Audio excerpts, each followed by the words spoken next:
معكم الفيديو اللي غندير معكم دابا بعيدا على الفيديو ديال بكريشه اللي دار هو كيدوش لوليداتو. انا ما متفقاش معاه كما درت فيديو قبل ما تخرج هاد الضشه، فانا كنت قلت لا اتفق. مهم هذه نقطه باش ما يقولش شي واحد انك كتشجعي ان الوليدات يتصوروا عريانين ولا شي حاجه. مهم هنا المهم السلام عليكم اخوتي، ديرين لاباس عليكم بخير. كما كيقول المثل اللي غلب يعف. السيد خارج من السجن فبلا ما نحفروا ليه. كما قلت لكم في الفيديو ديال البارح كان ممكن ان الجمعيه تتواصل مع السيد او لا تعلموا او لا بحال تنبهوا.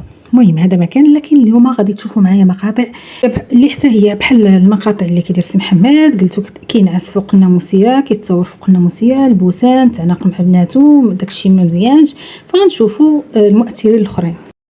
هنا غنشوفوا احمد راجل اسماء بيوتي هو وبنته، يعني عاديين، يعني ناس كيعيشوا عاديين. البنيته في الاحضان ديال الاب ديالها ودائما في الاحضان ديال الاب ديالها، رغم ان اللباس ديالها كيكون بعض المرات اللي غير يعني غير مناسب لينا حنا كشعب مغربي، يعني كتلبس لباس قصير او عريان، فعادي. يعني هنا حتى واحد عمره ما هضر ولا ناقش هذا الموضوع. كما غتشوفوا هنايا كاي اب، يعني الاحضان فوق الناموسيه، السيد لابس غير شورت.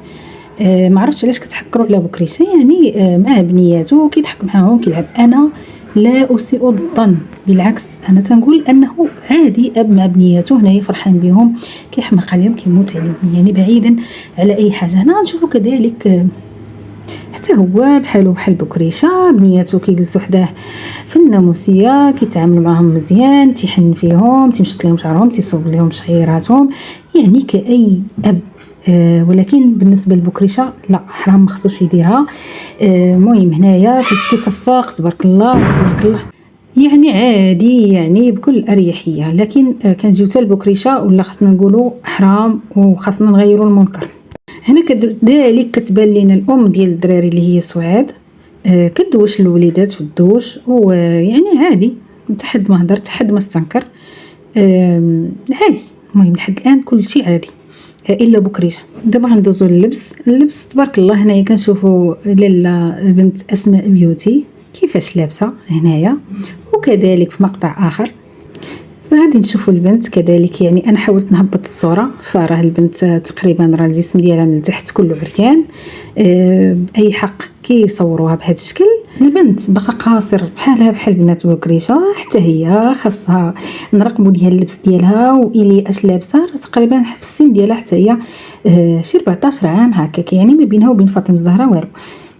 هنا غنشوفوا واحد العائله، اسره، اب والام، كنشوفوا الطفل كيفين حاط رجليه وكيفاش كيطل من البالكون وتعريضه للخطر. فكيبان لنا الوليد بقى مده طويله، تقريبا مده الفيديو كامل، يعني باش يحصل واحد المشاهده اللي طويله، والام متكيه على ظهره، يعني ماشي شي انتباه اللي قوي. كنشوفوا بعض واحد الوقيته غادي يجي عندها الزوج، يعني وغادي يهضر معها وغادي تلاها شويه على الولد. يعني انا كيتخيل لي غير داك الولد ينتر منها، يعني ينتر منها غادي يكون طاح لتحت، يعني غير ربي يستر وصافي. هنايا واحد اللحظه بحال غادي يتشتت الانتباه ديالها. هنايا شوفوا الرجل ديال الوليد، يعني بحال باغي ينزل لتحت، باغي يشوف لتحت. فبحال ما هاد الفيديوهات هما اللي خطيرين، هما اللي كيستوجبوا تدخل الجمعيات، وانهم يقرصوا الودينه ديال دوك الاباء اللي كيبانوا ليا باقيين شباب، اللي ما عندهمش خبره في الحياه، وانهم يردوا البال لديك الامانه اللي عطاها لهم الله، اللي حارم منها وحدين اخرين. هنا بحال ما هاد الفيديوهات اللي كنعتبرهم انا خطيرين جدا، كتر من الدوش. شوفوا الولد كيفاش كيتجبد، والام كيفاش كترفع راسها الفوق، يعني في اي لحظه ممكن ان الولد ينزل تحت بسهوله جدا. مهم حاولت نجمع لكم بعض المقاطع، اما المقاطع راها كثيره جدا، فقط من اجل واحد الفيديو اللي غادي يتحط في الانستغرام وغادي يجيب مشاهدات عاليه، ممكن انني نغامر بولدي وندير هذه اللقطه وصافي. كاين بزاف بزاف بزاف لا جيت نجمع فغادي نعرض القناة ديالي للخطر. هذا ما كان هادشي ماشي دفاعا مني على بكريشة وعلى الخرجة ديال الجمعية، يعني ندافع عليه من الجمعية، لكن كاينين يعني انا اللي كنستغرب هو التركيز، يعني الجمعية علاش مركزة مع داك العائلة بالضبط. ما فهمتش. كاين بزاف بزاف الخروقات كاينين في اليوتيوب، كاينين بزاف روتيني اليومي، عيالات اللي عريانين، الكلام الساقط.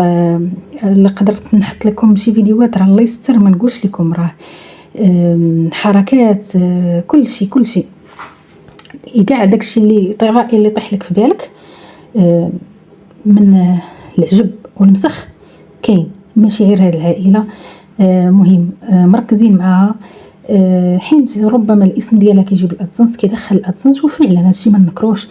اسم بكريشة يسرى كيجيب الادسنس، كيدخل الادسنس. هذا ما كان يعني نبغيهم انهم دائما يبقاو في المشاكل باش حنا نبقاو نهضروا عليهم، باش يبقى دائما الادسنس محرك. هذا ما كان. هادشي اللي بان لي ربما تحليلي.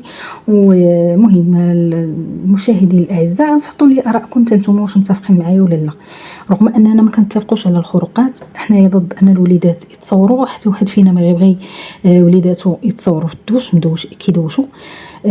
هذا ما كان. بالنسبه للخرجه ديال بكريشه هاد الصباح اللي مهم خرج كيقول انه يعني متعلق بولادو، ان التصوير ما كانش بهدف ربحي، وانه غادي يحذف الفيديو. بالفعل حذفه. فانا كنقول له كذلك خصو يتواصل مع الجمعيه في اقرب وقت. ضروري ما توضح الجهه ديالك يعني، اولا تدافع على راسك عند الجمعيه باش ما تبقاش شاده معاك هكا. يعني الجمعيه انا بان لي انها معمره من جهتك، لذلك خاصك تواصل مع الجمعيه وحيد منك هذاك التعنتيت. حيت بكريشة ما كيبغيش يصور مع الصحافه، ما كيبغيش يصور مع شي حد اخر، كيبغي الحصر يبقى عنده، كيبغي اخباره تبقى عنده. لكن انا غادي ننصحك بالنسبه للجمعيه، حاول تواصل معها، حاول يا اما تواصل مع الصحفي يوسف او لا تواصل مع فاطمه الزهراء شوف تيفي. بالنسبه لي انا فاطمه الزهراء شوف تيفي عندها درايه، ودائما واخا كيحاولوا انهم مهم كيحاولوا انهم يسبوكم او لا يعيروكم داكشي، دائما كانت كتقول لهم كتدافع على يسرى، يعني دائما كتقول ان يسرى ضحيه. حتى في اخر الخرجه ديالها مع زهير طليق يسرى، فكانت دافعات على يسرى وقالت انها ضحيه الاب والام. لذلك انا كنصح بكريشه انه يمشي للجمعيه ويتواصل معهم ويهضر معهم، حتى هو كيف ما مشات عندهم الام، لان هذا هو الحل اللي عندك باش تحل المشاكل ديالك مع الجمعيه، وما يبقاوش يعني دايرين لك الرصد بهذه الطريقه. يعني كنتمنى تخليو لي ارائكم في التعاليق، وتقولوا لي شنو تيبان لكم نتوما. كذلك بارطاجيو ولا عجبكم الفيديو ولا شفتوه يعني فيه شي حاجه اللي غادا تنفع. خليو لي لايكات ديالكم باش تشجعوني والفيديو يقترحوا اليوتيوب ويشوفوا اكبر عدد من الناس. ومع السلامه، شكرا على حسن الاستماع.